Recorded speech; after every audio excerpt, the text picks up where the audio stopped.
Allergic conjunctivitis. നമ്മുടെ നാട്ടിൽ മിക്ക കുട്ടികൾക്കും നിരന്തരമായി കണ്ണിൽ വെള്ളം വരികയും കണ്ണിൽ ചൊറിച്ചിലും തട്ടലും അനുഭവപ്പെടുകയും ചെയ്യുന്നു. ഇത് സാധാരണയായി അലർജിക് കൺജങ്ക്റ്റിവൈറ്റിസ് മൂലമാണ്. നമുക്ക് അലർജി പല കാര്യങ്ങൾക്കും വരാം. പക്ഷേ സാധാരണയായി അലർജി വരുന്നത് പൊടിപടലങ്ങൾ, പൂമ്പൊടി, പട്ടി, പൂച്ച, അരിമാവ്, ഗോതമ്പ് മാവ് ഇതിൽ നിന്നൊക്കെ ഉള്ള പൊടികൾക്കാണ് സാധാരണ അലർജി വരുന്നത്.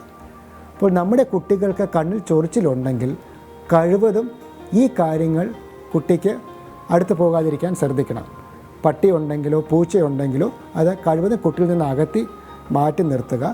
കുട്ടിക്ക് പൊടിയുള്ള ഭാഗത്താണ് കണ്ണിൽ ചൊറിച്ചിൽ വരുന്നതെങ്കിൽ കഴിവതും പൊടി ഉള്ള ഭാഗത്ത് പോകാതിരിക്കാൻ ശ്രദ്ധിക്കുക. അങ്ങനെ ഒക്കുന്നില്ല എങ്കിൽ പൊടിയുള്ള ഭാഗത്ത് നിന്ന് തിരിച്ച് വീട്ടിൽ വരുമ്പോൾ തണുത്ത വെള്ളം വെച്ച് കണ്ണ് കഴുകുന്നത് നല്ലതാണ്. രാത്രി ഉറക്കം എണീക്കുമ്പോഴാണ് കുട്ടിക്ക് കണ്ണിൽ ചൊറിച്ചിൽ വരുന്നതെങ്കിൽ അത് കിടക്കുന്ന മുറിയിലുള്ള പൊടിപടലങ്ങൾ കൊണ്ടാകാം. അങ്ങനെ ഉണ്ടെങ്കിൽ ആഴ്ചയിൽ ഒരു ദിവസം ബെഡ്ഷീറ്റ് ചൂടുവെള്ളത്തിലിട്ട് കഴുകുക.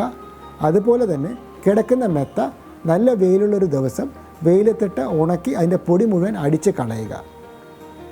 ഇത്രയും ചെയ്തിട്ടും കുട്ടിക്ക് ചൊറിച്ചിൽ പിന്നെയും വരുന്നുവെങ്കിൽ ഒരു നേത്രരോഗ വിദഗ്ധനെ കാണിച്ച് തുള്ളിമരുന്നുകൾ ഒഴിച്ചു കഴിഞ്ഞാൽ ഈ കണ്ണിലുണ്ടാകുന്ന ചൊറിച്ചിൽ നമുക്ക് മാറ്റാൻ സാധിക്കും. സാധാരണ കണ്ണിൻ്റെ ചൊറിച്ചിൽ ഒരു 8 വയസ്സിനും 12 വയസ്സിനും ഇടയ്ക്കുള്ള ആൺകുട്ടികളിലാണ് കൂടുതലായി കണ്ടുവരുന്നത്. നമ്മൾ ചികിത്സ ചെയ്താലും ചികിത്സ ചെയ്തില്ല എങ്കിലും സാധാരണഗതിയിൽ ഒരു 13-14 വയസ്സാകുമ്പോൾ സ്വമേധയാ തന്നെ ഈ അലർജി ടെൻഡൻസി മാറാനുള്ള നല്ല സാധ്യതയുണ്ട്.